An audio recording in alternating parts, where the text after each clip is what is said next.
is able to join us, we can loop them in. I know Karen was in the meeting last night, so thanks for rolling. I just got a note that Zach is coming. He's finishing up a meeting with the principal. So great. Thanks for rolling with my less formal than usual agenda. Any additions, questions, or concerns about that agenda? And again, just as a sort of refresher, in case you don't have the email in front of you, we're going to talk about last night's meeting and the remaining work of the SSSAC. We're going to talk about scheduling feedback from the state board and the general public on the guiding principles for the month of November. And then we'll talk a little bit about the state board vote on the guiding principles, which we are planning for December, as well as sort of any other next steps. So anything else that we want to add or change about the agenda? Great. All right, so then let's briefly chat about last night's meeting. I guess Emily is also joining with Zachary shortly. That's the text message I just got. We had a good meeting last night, very productive. We had a few more members miss than we've had previously.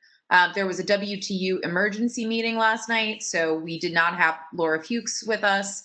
Scott Abbott was very tied up in DCPS planning for the reopening, so we did not have Scott last night. We had at least one other member who was unable to attend, and then another member who had to leave early because of another meeting conflict. I think we've just hit that point in the fall when there's a lot going on, both for elections, school, etc. So with the folks who were there, we did three main things. We reviewed the public survey feedback that I shared the sort of preliminary info on with the board at our working session. Big takeaways from that: we had about 268 respondents. We continued to see a strong showing from Ward 3, Ruth.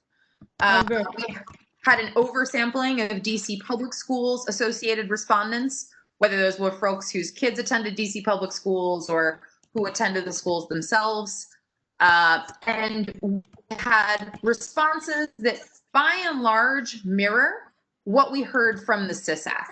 Same concerns about inclusivity of different groups in the standards. So the lack of LGBTQ history, the lack of Latino history, especially in terms of DC history, the lack of mention of disability, etc. We also had concerns raised in the survey responses around the teaching of Black history and American history, as well as the way civics is taught. Alex, if you or Caitlin would not mind sharing with Ruth the PDF document in the chat that we shared with the SSSAC last night, we'll actually share with you the entire results, Ruth. We did not go through and sort of do a thematic synopsis for the SSSAC. We just shared the entirety of the results, largely because the themes are very similar to what the SSSAC had. One thing I will say that is different, and most of these responses did come from Ward 3 respondents, though there was one from a Ward 4 respondent. There were a few concerns around an approach to the social studies revision that would be considered, and these are direct quotes from responses, activist, or promoting a, quote, social justice agenda, or, quote, promoting propaganda. So there are definitely a few more conservative responses in the survey, public survey, than we have heard from either members of the state board or from members of the SSSAC. So I just wanted to point that out, as I did to the SSSAC last night, that that was not something we've heard either from our board or from the SSSAC, but it did marginally show up in the survey results. Any questions on the survey results? If, as folks review it, they do have questions, happy to circle back on that. The other two things we did with the meeting last night, we have done a ton of work, and Alex did the lion's share of this work, so I'm just incredibly appreciative for his time on this. We had asked every member of the SSSAC to fill out an individual worksheet on their stance on the guiding principles. And we had them use some questions OSSI provided to us for things they hope to have answers to as they approach the writing of the standards. Those are sort of big ideas, things like knowledge, content versus skills, flexibility in instruction. We asked each member of the SSSAC to fill out an individual worksheet, responding and sharing their thoughts on these issues. We'd already gone through sort of a group process of talking about guiding principles. Hi, Mr. Parker. Thanks for joining us. We're still just talking about last night's meeting. We had 15 SSSAC members fill out those individual responses, and Alex took all of their individual responses plus all the work we had done in SSSAC meetings and all of the larger group Google Doc work we had done and put together a massive spreadsheet of these big ideas Aussie asked about, the themes that emerged in people's responses, and additional sort of details that they provided. Alex and I then spent last Thursday together meeting, reviewing this large spreadsheet and coming up with some consistent themes that appear across that could be pulled out as proposed guiding principles. And so, Alex, if you can put those links in the chat, I would appreciate it as well. We have the spreadsheet that is sort of the source material for all of this, and then the Google Doc where we put together 23 proposed guiding principles. So in last night's meeting, the last sort of 3/4 of the meeting were dedicated to trying to get to consensus on how we would take all of this material and bring a set of guiding principles to Aussie. We started with open questions, some places where the many responses we got from folks still didn't really help us come to any sort of guiding principle. And we called those open questions. There were 4 of them. And we had folks break into small groups and talk through those 4 open questions.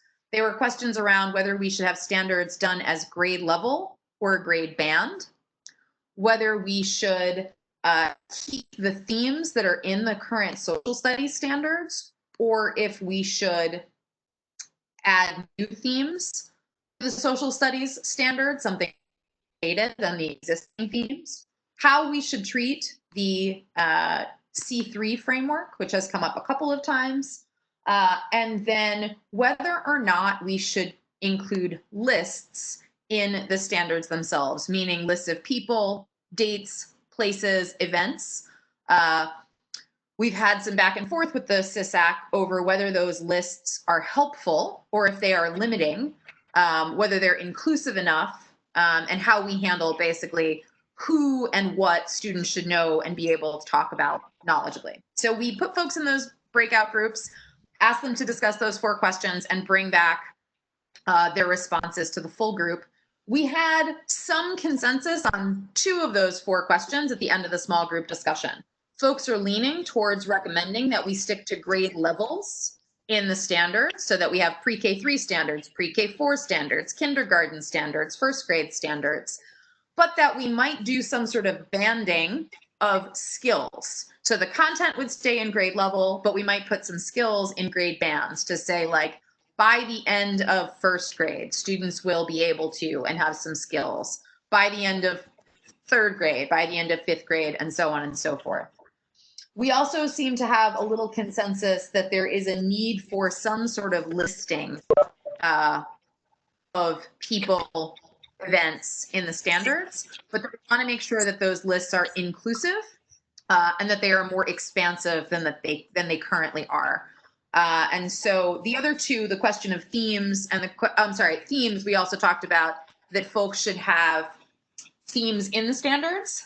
Not quite clear whether they should be the same themes or different themes, but that they need to be included in such a way that they're helpful to teachers in knowing what to do with them. The current themes, if you'll recall, in the current standards are just an initial in parentheses behind each of the standards. And teachers have told us that those aren't particularly helpful in using those themes for planning lessons or curricular units. So that's the first part. We had folks break into those groups. We did not have a ton of consensus on the C3. There are some folks who love it and want to make sure it is included. There are other folks who really are not sure that it's super helpful or that it has any role in our standards work. So don't have consensus on C3. And as for how we would handle the lists, there's also not a ton of consensus on that. There's some folks who suggested maybe it could be an appendix. There were some folks who wanted to make sure we did both a quantitative and qualitative analysis of any list to make sure it was truly representative. So lists, I think, still needs more discussion, as does C3. Then finally, we move to the 23 proposed guiding principles, which Alex has put as the Google Doc, the last link here in the chat. We asked folks to give us a simple vote on these guiding principles. We called it fist to 5. So we asked folks to give us 5 fingers if they were fully in favor of advancing this concept to a guiding principle, meaning it would be wordsmithed and cleaned up. We would use members of the SSSAC to help us do that, but that they were good with this idea, this general concept being advanced to the state board as a guiding principle for consideration. We asked them to give us a fist if they were wholly opposed to the advancing of that principle, and then 1 to 4 fingers for anything in between, if they weren't wholly in favor or wholly opposed, but somewhere in the middle.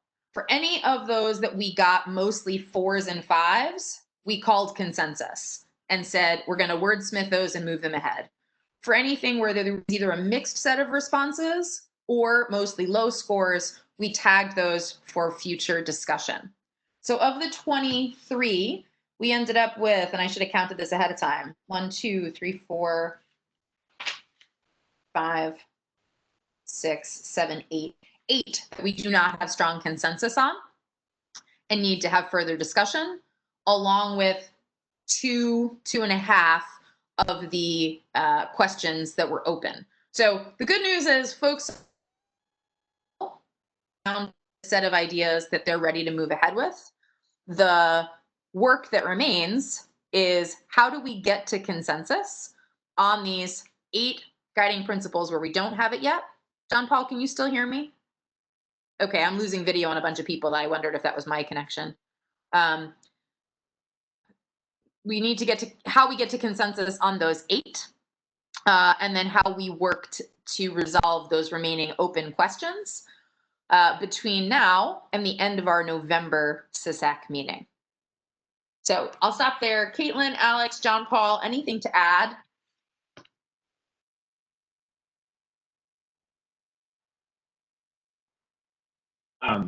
This is Alex. I will say one thing. So in the shared Google Doc, just for folks' reference, I have gone in and highlighted the 8 guiding principles that there were not consensus on last night, just so that members can see that.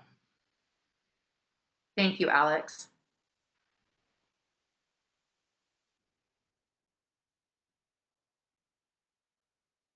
Can I just say I got cut out for a few minutes there, so I need to be caught up now, but if there's something I should know, someone should tell me. I'm going to call in so it doesn't happen again.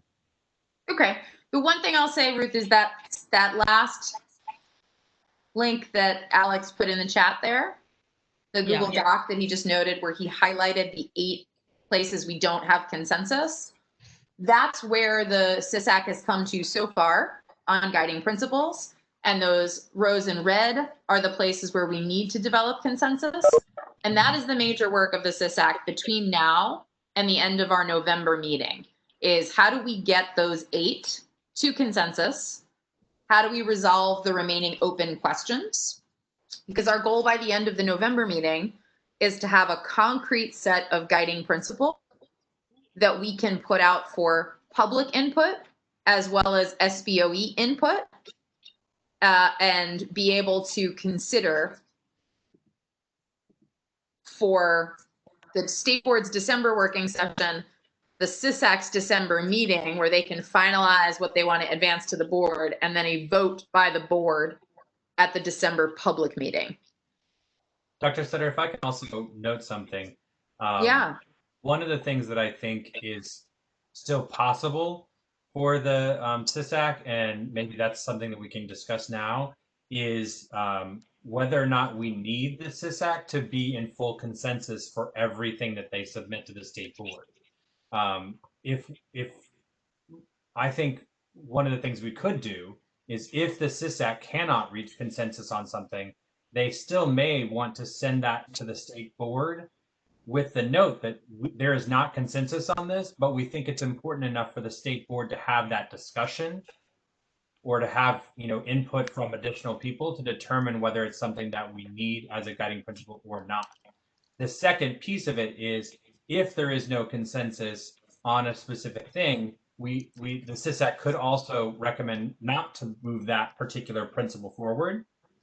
And so I think there's three options really for each of the things on which there is not current consensus, right? We could either reach consensus, SSAC could recommend the state board take a look at it and decide whether or not they want to move something forward, but there was not consensus on SSAC for that, or the last option would be not to move something forward to the state board for consideration on that item.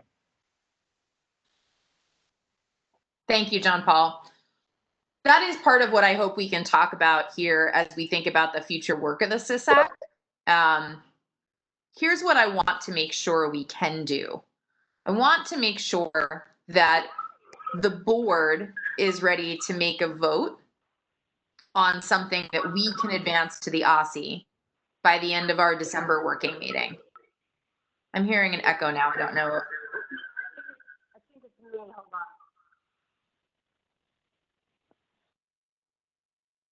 I think it's from Ruth's phone and speakers. So, Okay. Ruth, I think you need to disconnect the audio from your video to use the phone.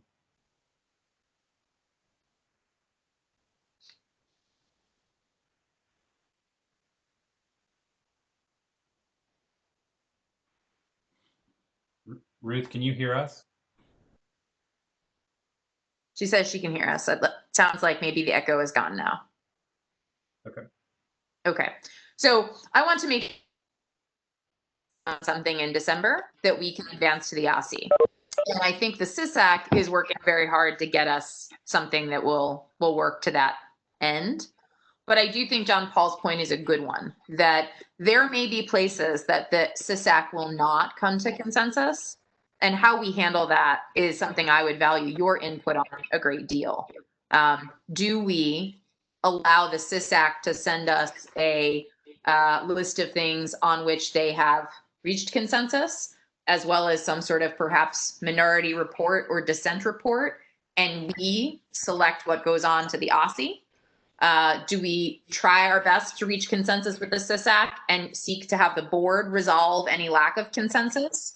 What I do not want to do is send a dissenting report to OSCE, because the OSCE is going to use this to write the standards.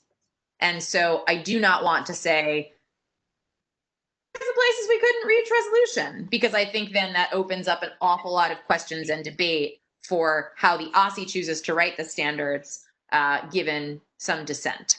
So any questions on the meeting, and then thoughts on this consensus piece? I do have a few questions. The numbers in this right column, what do they represent again? Yeah, great question, Zachary. So the numbers on the right-hand side represent the rows in the Excel spreadsheet that we pulled the ideas from. So you can basically track that, which member said what in response to us pulling it out and making that guiding principle. We wanted as best as possible to be transparent about the source of this consolidation. Got it. And it is my understanding that all of these, except for the handful that are in red, we do have consensus, which means the SSAC are wanting to make these part of their guiding principle framework. That's right. Got it. Got it. And it's still be wordsmithed and cleaned up, but yes. Yeah. And to your last question, I do like the idea of maybe the SSAC presenting a full representation of their work. So here are the guiding principles. Here are some that we couldn't reach consensus, and then the board voting on that. I just think more for context, but I would fully agree that we shouldn't necessarily pass along things that there weren't consensus on, because it could be confusing. So Zachary, I just want to repeat back what I think I heard from you, that we'd like to see what the SSAC comes up with and have that brought to the board, but that we do want to make sure that the board advances to OSSI some sort of coherent document. Yes. Okay. Yes. To say that these are our guiding principles, period. Yeah. Okay, thank you. If we could pause for 1 second. Ruth, I just want to make sure your audio is still working. Can you hear us? Yes, but I keep falling out and my phone disconnected. I didn't know if you had any comments about that, or if you missed some of the conversation. Can you hear me? Yes. Again, I was coming in and out, but I think I'm agreeing with pretty much everybody, which is I think that the CSAC should send to us everything, including minority reports, whatever, and then it is up to the board to figure out what to pass on to OSSI. Okay. One question I have, because I hear that loud and clear from both of you, and my only concern is, do you think there's any, and Ruth, I'm sort of leaning on you here as the most experienced member of the board on this committee. We assembled this panel of experts from the outside to advise us on this. What is the danger in us taking all of their work but advancing a version of it that we are good with to the OSSI? Do you see any possible blowback to say you invited in the public, but then you made decisions anyway? Well, there may be some. I also think that's our job. I think I will say that in one task force that I was on early on, we actually encouraged the task force to have a majority and a minority report so that the board could see. And also, I will, as not to be cranky about it, but I think the fact that there's not been a lot of interaction, it creates a different kind of dynamic. But I guess what I think ultimately is it's the board's responsibility to take all this advice, understand where it came from, be very respectful of it, and make a decision. So I recall us discussing like a back and forth process, and I know we're on a very tight timeline, but might it be possible? I imagine you're going to clean this up, Jessica, and send it back to the group. Is it possible before November to send the cleaned up version to the board, or maybe it's this committee? We tweak it, make recommendations, ask questions, then send it back for the SSSAC to react to or do something with. And then they send us a final version in December. And so that way they at least have input on our input before we vote in December. I have a thought on that, Zachary, but I want to let John Paul chime in. So I think there's a couple things. I think that may be a possibility. However, I think to Ruth's point, the work of the SSSAC really should come to the full board rather than just a subset at this point. But I also think there's certainly opportunity now, right? These documents are available in public. So if there are comments and questions, I think, well, from my point of view, I would like to see those from individual board members as well now, so that we can talk about if there are any wordsmithing or specific suggestions that the SSSAC might want to consider prior to finalizing. I think that's that's absolutely right. I just want to make sure that we're offering that potential to the full board, so that it doesn't seem like we're just setting something up. Does that make sense? But I think you're right, absolutely, in terms of this is the time to start that process too. Yeah, I have no objection to making it open to the board. Maybe I would say, though, to me, the preliminary step would or should live in the Social Studies Committee. However, like we did before with the selection of the committee, I think we can invite folk who want to come in to be a part, which is the same thing. And I know it's a technicality, but I think the full board should vote on the final product versus them weighing in before. But I would be totally in favor of inviting people to be a part of our social studies committee decision in November, if that makes sense. Yeah. Sorry, is that right now? Yeah, I think so. I still hear an echo.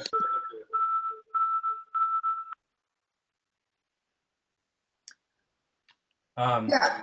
So sorry, Jessica. So one other thing that I do also want to make clear in terms of the SSSAC's responsibility, from the beginning, I think we've been fairly clear with the SSSAC that the recommendations on guiding principles that they're making to the state board are recommendations to the state board, right? So the state board still has all the authority to change, alter, reject some, keep all, do whatever they want to do with each of the guiding principles that might be recommended by the SSSAC. So I think we've been clear on that from the beginning too, and you know we can certainly reiterate that to the SSSAC, but they are a function of the board. The recommendations that they provide are not necessarily going to be adopted or rejected in whole and sent on, right, without review. So I think that was designed into the process. Yeah, I think that's right, John Paul. I agree entirely that we've been clear with the SSSAC that they're making their recommendations to us. I am always sensitive about public engagement and the way in which we don't pander to the public and tell them they've been engaged, but then make very different decisions. So I just want to be sensitive to the fact that as they make their recommendations to us, that we honor the work they have put in to making those recommendations as we consider what to advance to OSCE. And I'll leave that there. That I just hope that we are thoughtful in the way that we consider their recommendations and value the time and expertise they offered to us in crafting them. That said, I think that it would be helpful to ask this committee then, and we'll clean up this document a little bit before we do this formally. But I think given what I just heard from Zachary and Ruth's comment on, opportunity for back and forth, I think I'd like to ask the Social Studies Committee to weigh in on these proposed guiding principles, as well as the 4 open questions that are not currently in here. So it'll end up being 27 things that we'll ask you to weigh in on. Ask folks to pay special attention to the unresolved areas and to only weigh in on the consensus places if you do not agree with the consensus. So if there are any of the ones in which the SSSAC has reached consensus on that you have strong opposition to, I would ask that members of the committee let us know that, because that's going back to my first comment. That's where I get nervous. I worry that if the SSSAC has said, we have strong consensus on the fact that we want to have discussions of power and bias called out more strongly in the standards. If there's a member of our board that says, yeah, I don't want to move that principle ahead, I'd like to hear that now, earlier rather than later. Does that make sense? So I'll ask the members of the committee to weigh in on the guiding principles and the open questions. We'll then make sure that gets back to the SSSAC before their November meeting. So we'll have a few weeks to do that. And then we'll have to get it back to the SSSAC. And then when the SSSAC comes out with this concrete set of guiding principles that is ready for public comment, which we're seeking to do after the November meeting, that'll be another chance for the board, both committee members, and the full in on the guiding principles. So it's sort of the second round of feedback and commentary. All of that will go back to the SSSAC, and then the board will get this final list, draft list, but like a final draft for our December working session.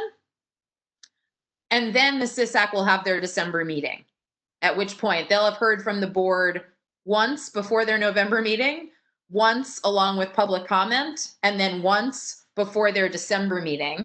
They'll make their final decision on what they're advancing to us, and we will have our vote at our December public meeting. So that will end up being sort of 3 opportunities for board members to weigh in on the SSSAC's increasingly final draft document before we vote. How does that sit with you, Ruth and Zachary? I like that process. I would just request that, to John Paul's earlier point, when you share the materials with us for input, also sharing it with the broader board as an invitation. They may not take you up on it, but just so that people do have a line in sight into this work. And then a question, I'm not sure if it's appropriate or even possible, but I know we normally don't have guests at our working session. At that December meeting, at our December working session, would it be appropriate to have representatives, clearly not all of them, from the SSSAC there if we're going to have a discussion? Because I imagine there may be questions, input, discussion, and it could just be helpful to have people share ideas. I don't know how you would select them, but just a thought. Ruth, I'd love to hear from you before we dig in more on that. Can't hear you, Ruth. You muted? Is your phone muted? Okay. Now we can hear you. So let me.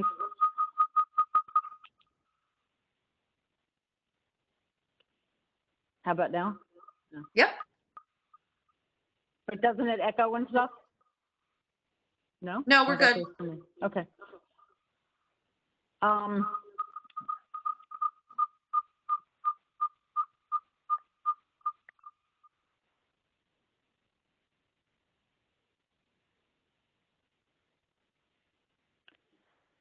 I'm getting this huge echo. I can barely talk. I'm not sure what to do. I'm going to move away from my.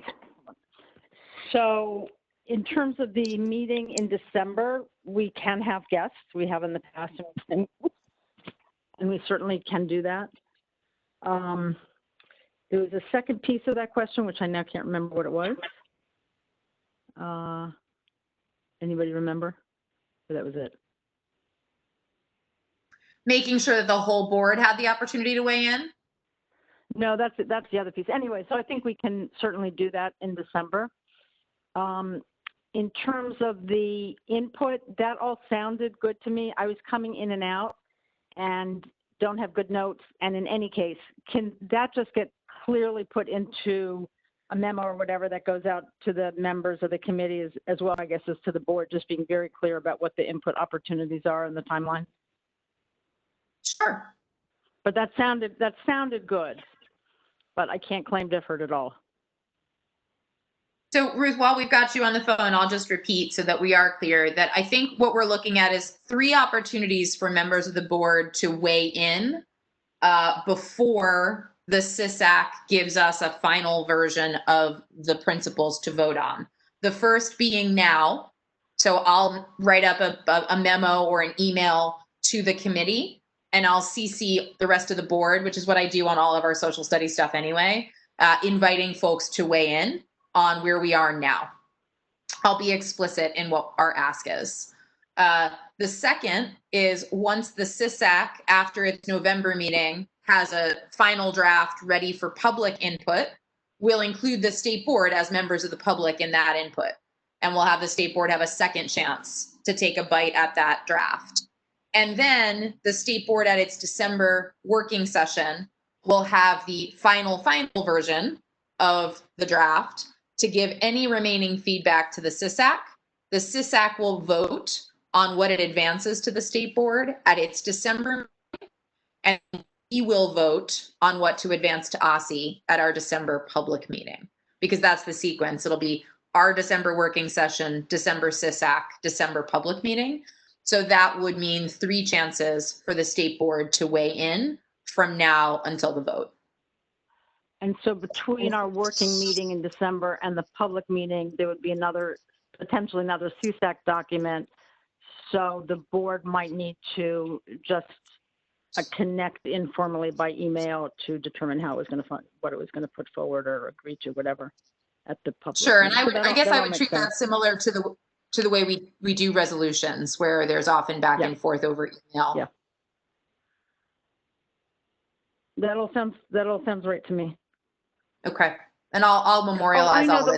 the one other Right. thought I had, I'm sorry, it just came back to me in terms of the December meeting, is that in terms of who do you bring? I mean, potentially, and it's sort of hard to know, you know, there's a set of questions or issues on something in particular, and there may be one or two people on the board who are particularly the experts or the advocates on those issues, and then maybe they are the ones to invite.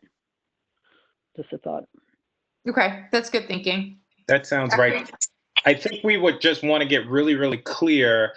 All of that sounded good to me. I'm a little fuzzy between the board at the working session, then going back to the SSSAC, then going back to the board. I understand the process, but I do think there is room for the board to have a consensus or idea, then something to change last minute at the SSSAC meeting, which then puts the board in a position to kind of hustle behind the scenes to get consensus again. And so as much as we can go into our working session before the SSSAC meeting clear, which is another reason why it may be really, really helpful to have SSSAC members at our working session, I think the better than having them change something at the last minute. But it sounds like there should probably already be an idea of where they're going to land before that, before our working session. Yeah. I mean, we can certainly cut out one piece of board feedback, but I feel like I'm trying to be as flexible as I can to accommodate all the things that are being asked, which is there's a strong desire from committee members that our board have a lot of opportunities to weigh in back and forth with the SSSAC. There's also a desire to make sure that we take from the SSSAC their set of recommendations, and then we make the final call. So I think the process we've explained attempts to bridge all those desires. But if I'm missing something and there's a better way, let's figure it out. Yeah, no, I guess I imagine that last meeting is going to probably be more celebratory in nature anyway, from your standpoint with the SSSAC. I guess leaving the November SSSAC meeting between then and the December State Board working session, I would like to leave the State Board working session clear on where the guiding principles are going to land. And I guess what I was hearing from you and Ruth is the possibility that something might change in that last SSSAC meeting. And I just think Well, that's where they'll vote on what to advance to us. Yes, got it. I just, if we can just have a general sense, because I think that might push our timeline back. I don't see that it's going to be a big issue, but if there were some big issues, it could pose a problem between our working session and public meeting. But generally, I think it sounds right. Yeah, I would just love to get a better sense, Zachary, of what you think the issues would be. I mean, we've gone through some pretty controversial resolutions where we've done a lot of work in between, like in the days leading up to.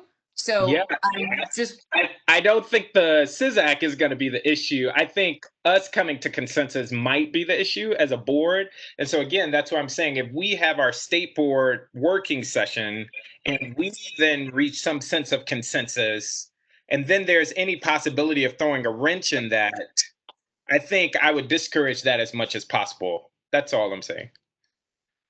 How would you recommend we handle that? So it sounds like before your November meeting, you're going to have a draft. We're going to then provide feedback, which you are going to take to the November SSSAC meeting. Let me pause for a second. This draft that you have, yeah, will get some minor cleanup, but this is the draft that the board will have the opportunity to weigh in on. Got it.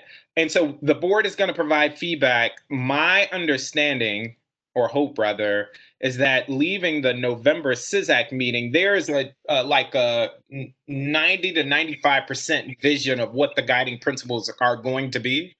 They're going out for public feedback at that point, like not just us, but the general public. That was a request of the SSSAC that the overrepresentation of Ward 3 in the survey was highlighted, that there was discomfort, that there seemed to be underrepresentation from wards 7 and 8 in the survey responses. And so the SSSAC strongly requested that we put out the guiding principles for full public feedback, and that we full court press on making sure we get representation from east of the river and west of the park. Got it. That's right. East of the river and east of If that is the case, I would just recommend that maybe maybe our working session, if at all possible, come after the December SSSAC meeting. I just think it's risky to have us have a conversation and then the SSSAC come to another conversation after us, and then we are expected to vote. I don't know if you can move the SSSAC meeting up. We can move our working session back. Hopefully there aren't many drastic changes, but I'm just concerned about the board coming to consensus, not the SSSAC. So I think the issue with having that working session after the SSSAC meeting is the SSSAC needs to hear what the potential discussion was from the board meeting prior to making a final recommendation. And the potential would be, I mean, if needed, I mean, we could call a special working session of the board to discuss. But I think at that point, once recommendations are are approved by the SSSAC, it makes sense to me to have that then the discussion at the board meeting, whether or not it's lots of discussion or less, but at the public meeting where we would potentially vote. I mean, I think that's the place to have that discussion. If there are any lingering concerns or questions from individual board members, I think that would be the opportunity for them to say those on the record at that meeting. And, you know, amendments can be done. We can do anything specific there at that meeting. But I think I would be uncomfortable with moving the working session after the SSSAC meeting because of that. But like I said, we might want to consider having an additional working session if needed. But we can hold that in our back pocket. I'm sorry, I'm seeing Ruth wanted to chime in. Ruth, I can't hear you. Your phone is still connected. Do you have your phone next to you? Wait a minute. Can you hear me now? Yes, we can. All right. I have the phone as a backup, but this is easier. It seems to me when at the end of the day, there's always going to be SSSAC's going to say something, then the board is going to say something, and everybody's going to want to keep talking. But maybe the way to do. Ruth, we've lost you.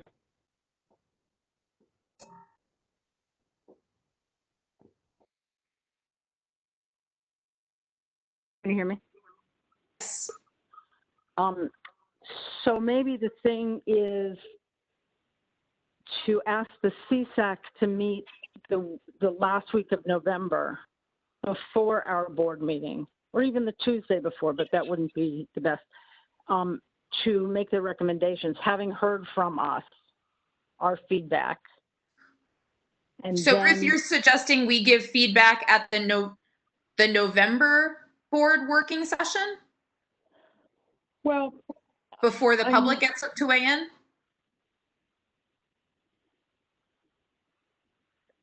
I'm trying to figure out a way. I mean, there's these multiple opportunities for us to push in the feedback. And I'm not seeing it on a calendar, so I'm not thoroughly clear on it. But then what I'm trying to figure out is a way, to Zach's point, that we're making a recommendation.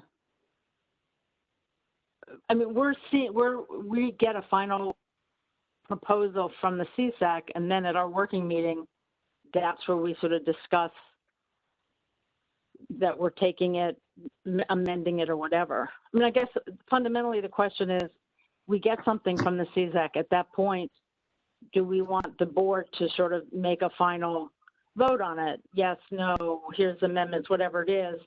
And or do we want that to then go back to the SSSAC? I think what Zach is saying, and I'm sympathetic to it, is once we get something from the SSSAC, then we're making our decision on it. And that should be at that at our first Wednesday in December meeting. So how do you? Well, no, but the Lead up to that. decision then, the decision wouldn't be made then at that working session. The decision would be made then at the public meeting. Public meeting. No, right, but we'd be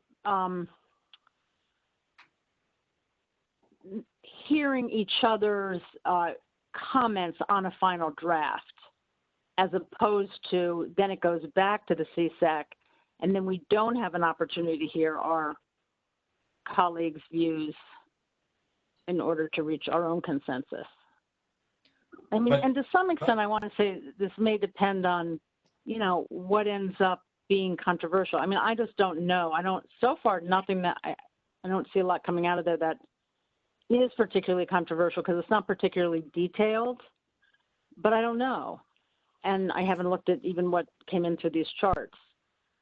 So I think the plan from that we originally established for the SSAC and how it worked was designed specifically for this issue. And I think this is where I'm trying to figure out exactly where the differences are. So the sort of final draft will come to the board at the December working session for discussion. And then all of that feedback will then go to the SSSAC to determine what of that discussion should be included or not in the final recommendations. And then those come to the state board again at our public meeting for final review and approval or not. So where in that jump? Continue, sorry. Can I jump in with one question? So we laid out this process and calendar in the working plan for this committee before we created the SSSAC. Then we created the SSSAC and we had the presentation from OSSI in which we calendared all this. So I want to say that I think we've been, and by we, I mean me and the SSSAC and then this committee have had some shared documents and shared understanding. This is really the first meeting in which I haven't had a hyperlinked document for everyone to have everything at fingertips. And I do really feel badly that I didn't have that for you. But we've been using the same common understanding of calendar since the beginning. And we've had a number of resolutions before our board where we have been looking at major changes to drafts in days before the vote. So I feel like I'm hearing from both Mr. Parker and President Wattenberg a desire to build in additional time for this that we have not typically had for other resolutions. And I guess I want to understand what the impetus for that is. For me, it's as simple as I think the state board should have an opportunity to come to consensus as the last step before a vote. And I think I have deep concern that if we have our working session where we pose questions, we make comments, let's say in theory, we come to consensus, and theoretically the SSSAC could, let's say, drop a guiding principle that the board really loves. If that were the case, and then the next step is that we vote on it, it then throws a potential wrench in the process where now we have to hash it out, perhaps over email, which I don't know if it's the best way. I just want to respond to that, Zachary. One second. If we don't change the SSSAC schedule or the working session schedule, I like John Paul's idea, if necessary, of maybe we could have a special meeting where maybe it's a shortened meeting for the board if members are so inclined. But in the case that there are drastic changes after the board has come to consensus at the working session, that there is at least some opportunity for us to talk about it. To Ruth's point, maybe this is all a moot point and it's not going to be that controversial. I just think with 2 weeks and then someone's going to have a say before we vote just gives me pause that we would then be left to hash that out at a public meeting and over email before that last. Yeah, I'm not opposed to a special working session if we need one for the board.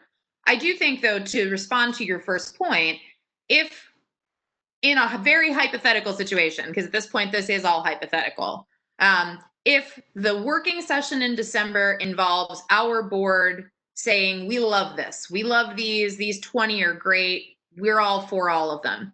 And the SSSAC says, actually, we're going to drop that one. We're only advancing 19. I think that gets resolved by an amendment in which the board puts forth an amendment and says, our resolution is to adopt the SSSAC's 19 principles plus this 20th that we agree on that they did not to advance to OSSI. So I think there are protocols in place within our established working principles of the way in which we do business as a state board that could allow us to replace something that the SSSAC leaves out, exercising our privilege to do so before sending it to OSSI. Again, I'm open to adding in a special working session. I am reluctant to move the SSSAC meetings because we have already calendared those for 26 very busy people, and because those are public meetings that are already rostered. So I'm loath to shift that around. It's also right between Thanksgiving and the winter holidays, which is already a very tight time frame. Completely understood. I would say, John Paul, if possible, if we could just have a placeholder, even for an hour, in case that there is some controversial decision that comes up, and God forbid, hopefully it doesn't. I think it would be great because also in the example you gave, Jessica, I wouldn't want the SSSAC to make a recommendation and we add amendments and then they are left feeling away about it. I just would hope that there is some way before the final meeting where we're going to vote that all players are clear, or at least somewhat clear on where we're landing. And I just fear that it sounds like where we're talking about now, the working session wouldn't leave everyone crystal clear on what that final vote could look like. So I'm fine with keeping everything as is with the possibility of a special meeting if we so decide that that's necessary. Can I ask a question? This is becoming more clear to me as we talk about it. So when we get to our December meeting, I have two questions. One, I take it we will have in front of us a set of principles. And second, a set of principles from the board. And second, we could have in front of us, based on our own work, a proposed, or let me say that differently. Is the expectation that coming out of that meeting, we would have, I guess informally, because it's only a working meeting, a set of recommendations to the SSSAC that they would try to do something about? Yes. So put as plainly as I can, at our December working session, we will have the final list of guiding principles that will have incorporated. Before you go on, just so I'm clear. But we will have gotten that much earlier, correct? No. We won't just get it. We won't just get it that night? I would imagine we get it with the meeting materials, which is typically the Friday before. So the SSSAC won't the SSSAC have signed off on it at its early November meeting? No, because we have a subsequent. So let me try again. At our November meeting of the SSSAC, we will advance a draft to the public. We will get it. The public will get it. We'll incorporate a whole bunch of feedback.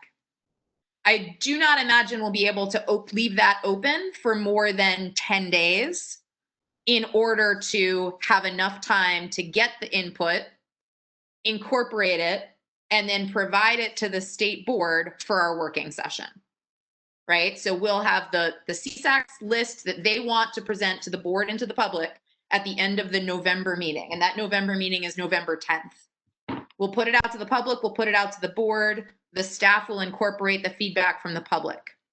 That will come to the working session of the state board. So in effect, this is the first time this has been clear to me. So in effect, the draft that you're saying we're going to get in December is really a staff draft. It's going to be their interpretation of all that public comment and how to respond to it, and the SSAC won't yet have agreed or disagreed or put its own stamp on that. The That's- SSAC will get the same draft that you all get. We share information with email sometimes multiple times a week.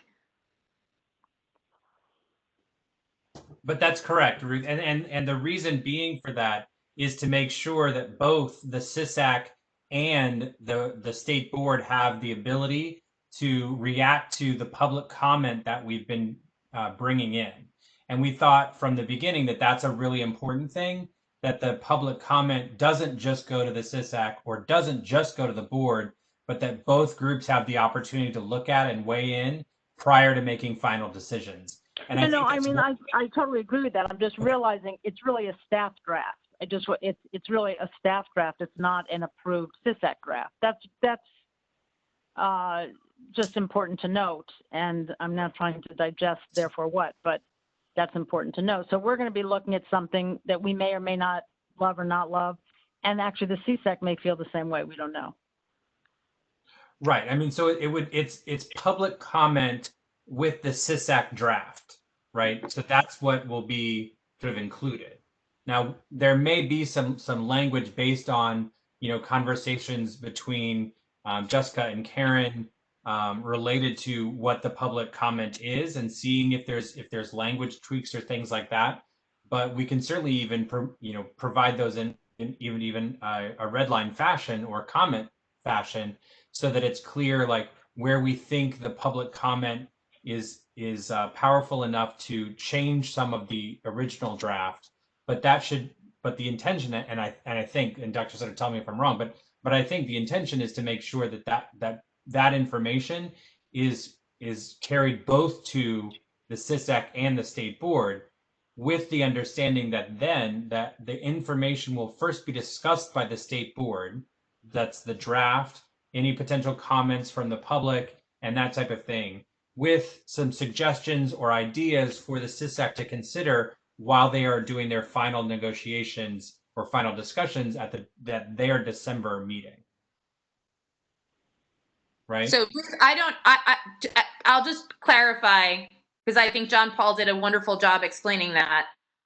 I do not think you're going to get a different draft to the state board on our December working session. I apologize, December 5th, I think December 4th, it's somewhere in that first week.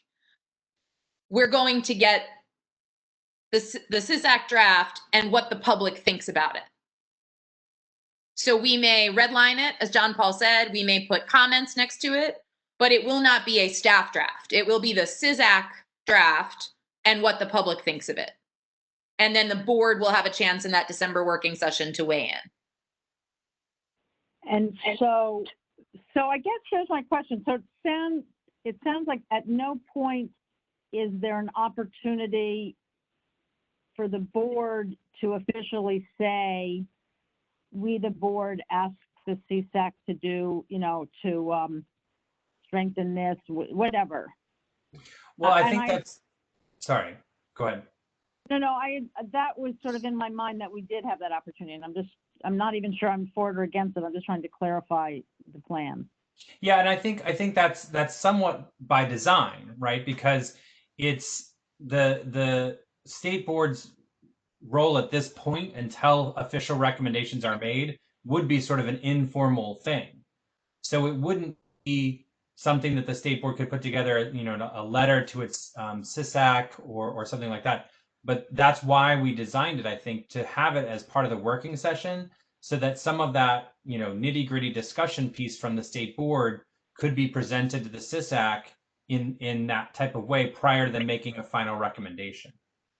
But I do get your point in terms of what it is, but from my opinion and from the way that I think that we originally designed this and talked about this with this committee, is that the input points and the 3 different input points that the board has specifically that are more formal, this is when these opportunities are going to happen, are also linked in with all of the informal opportunities that they have in terms of paying it, watching the SSSAC meetings, reviewing the materials that are made public and through our emails and through the reports of Dr. Sutter and Karen at the working sessions as well. So I think I see your point, and I get what we're saying, but I think the informal process is mirrored by the formal process that we laid out earlier, those 3 points that they have. And I want to be mindful. It's 12:30 and we've reached our end time. We have the final pen on what we advance to OSSI. So telling the SSSAC, we want you to do this, we have the chance at the December meeting to say, hey, we've read your draft, we've read the public comment, and here's what we think. But if the SSSAC comes back with something that is not what we want, we can advance what we want to the OSSI. We can say, thank you. SSSAC, we appreciate your time and input. We have heard it, and we have taken it, and we have also added, or we have subtracted, and here's what's going to the OSSI. And that's all within our purview. Because otherwise we're adding another consensus process, which I don't think is either advisable or necessary at this point in the work. That's fine. I was just trying to sort of grasping for where an opportunity where the two boards can sort of more formally talk to each other, insofar as there's some specific view of the board that it wants the SSSAC to consider. But you know, so it is, or maybe at the end of the line, it'll be very obvious that there is something like that, and we'll figure out a way to do it, but otherwise it won't be. So to me, it's very hard to game without sort of knowing where we, you know, what the conversation is going to be. So I'm satisfied, understanding maybe we want to make some modification, but I don't. Yeah. Dr. Sutter, would it help that, I mean, I think it would help for me, at least, to understand too, especially from members of this committee, to go through, like you mentioned earlier, the guiding principles that are in the draft form, understanding, you know, where they are, and see what comments both Zachary and Ruth have on those particular things. I think that might also help us figure out whether or not there's going to be some need for an additional working session or additional thing. I mean, I think that was a really solid idea to put it to the committee to weigh in now, even informally, you know what I mean? Yeah, I think that's great. So I will commit to getting that to everybody today, to getting you this version so that we can get your comments and thoughts on it, incorporating in those 4 open questions, and we'll go from there. And then I will write up, Ruth, as a memo, what we talked about today, memorializing those dates and times and processes, and the open question of whether or not any additional special working session time might be needed. Right. And Zachary, I'll see with the staff what the available day or dates might be for that in the month of December. Awesome. Thank you all. All right. Okay, thank you all for your time. I appreciate the extra 6 minutes. Take care. Bye. Thank you.